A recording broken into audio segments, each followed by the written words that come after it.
Olá a todos, me chamo Valesca Marques e hoje irei apresentar brevemente sobre o projeto intitulado como a obtenção de um plástico biodegradável à base de feco de garoto e casca do ovo, tendo como orientadora a professora Rosane da Silva e como co-orientador o professor Cleuton Lopes.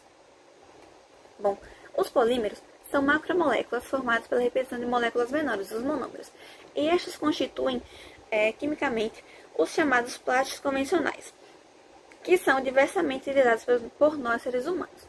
Contudo, há alguns seres humanos que descartam esse material de forma incorreta no nosso meio ambiente, o que gera diversos impactos ambientais negativos. Sendo assim, uma solução para esses impactos negativos seria a produção de um plástico biodegradável. Então, para iniciar a produção de um plástico biodegradável, precisamos primeiramente saber qual será o recurso natural utilizado, qual será a fonte biopolimérica utilizada. Atualmente são diversas estudadas, como por exemplo quitosana e os amibos ou féculas. Para o nosso projeto escolhemos a fécula da araruta, a Amaranta ambrinacea, que apresenta em sua composição química dois polímeros de glicose, a amilose e a amilopectina. Porém, filmes apenas com o biopolímero e o meio de dispersão, no caso a água, são frágeis e não podem substituir os filmes convencionais. Sendo assim, precisamos da adição de reforços, que estes podem ser plastificantes, nesse caso o glicerol, e reforços mecânicos, que o escolhido foi o carbonato de cálcio. Porém, por que não transformar esse projeto ainda mais sustentável com a produção de carbonato de cálcio por meio de cascas de ovos de galinhas, que apresentam sua composição química de 96 a 99% de carbonato de cálcio? Sendo assim, as cascas de ovos foram recolhidas no Ifalcambuçatuba, foram limpas para retirar o resíduo de ovos restantes. Após a limpeza com água, foram levadas à estufa para a secagem e para a degradação do restante da matéria orgânica presente, foram triturados e foram peneirados, constituindo a peneira de análise granulométrica para obter um pó mais fino e branco. Com o reforço mecânico em mãos, podemos finalmente produzir o bioplástico.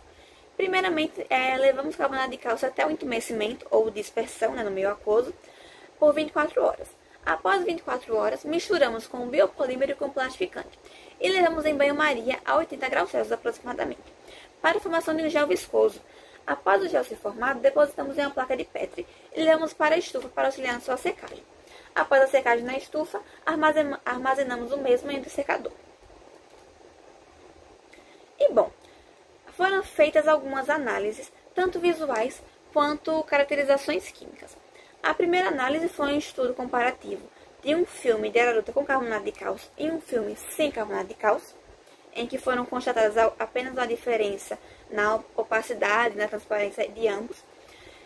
Também foi realizado um estudo comparativo de conservação de uma maçã, de um alimento, em que 3 pedaços de maçãs, um sem revestimento, outra revestida com um filme de araruta e outra revestida com filme de araruta com carbonato de cálcio, foram observados por 48 horas, para que pudéssemos ver o que aconteceria, Qual estaria mais suscetível à oxidação, qual permitiria maior passagem de gases, Todas as análises foram feitas e chegamos à conclusão de que o filme com carbonato de cálcio se apresentou melhor em comparação ao filme sem carbonato de cálcio.